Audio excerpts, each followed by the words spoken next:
africain, notre rendez-vous hebdomadaire en partenariat avec le Timbuktu Institute. Chaque mercredi, nous recevons des experts sur les questions stratégiques pour le continent africain. Le Maroc au Qatar, espoir d'une gloire aujourd'hui. C'est l'objet de notre chronique dédiée à la victoire aujourd'hui, la victoire du Maroc face à l'Espagne. Et pour en parler, nous sommes en direct avec Dr Bakary Samb, directeur régional du Timbuktu Institute. Bonjour Bakary Samb et merci d'être avec nous. Bonjour et merci de cette invitation en ce jour spécial. Docteur Bakary Samb, vous commentez la belle victoire du Maroc ainsi que son parcours impressionnant dans ce mondial au Qatar, avant tout comme le résultat d'une véritable politique sportive et d'efforts du Maroc dans la promotion de la jeunesse et des sports. Pourquoi une telle lecture ?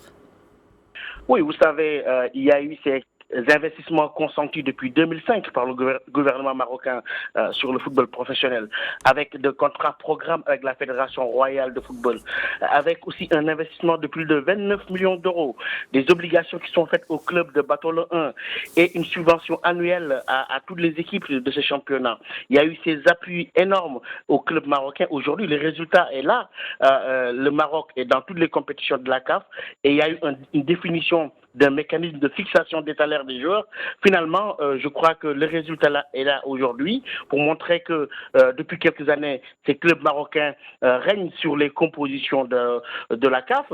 L'équipe nationale féminine s'est qualifiée à la Coupe du Monde et aujourd'hui, on voit cette belle performance du Maroc en Coupe du Monde.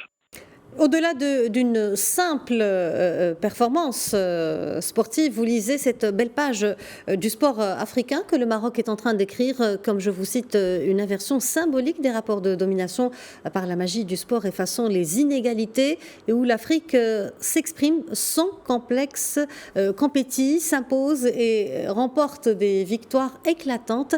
Quelles peuvent être les retombées en termes de diplomatie d'influence ? La performance sportive du Maroc est aujourd'hui un acquis sur le plan diplomatique.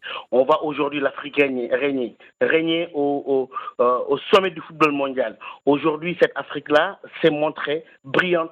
Cette Afrique-là qui donne confiance à tout le monde que c'est un continent qui bouge et que véritablement par le biais du sport aujourd'hui, par son existence au sommet de ce football mondial, le Maroc est en train de faire exister l'Afrique et de convaincre ceux qui doutaient encore que nous sommes le continent de l'avenir.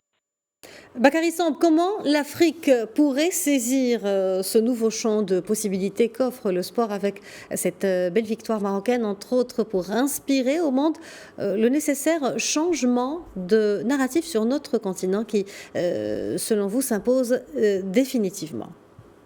Le narratif doit complètement changer. On est en face d'une Afrique qui gagne, une Afrique qui marque son terrain, loin d'une Afrique hors jeu ou en périphérie du monde de demain, du monde en devenir. Je crois que la suite logique de cette performance est que le Maroc organise enfin la Coupe du Monde, non pas pour récompenser le sport de tout un continent, mais pour reconnaître aussi sa véritable place au football africain. C'est la victoire du sport sur le show business, la magie égalisatrice de l'effort humain au bout duquel vient souvent la victoire.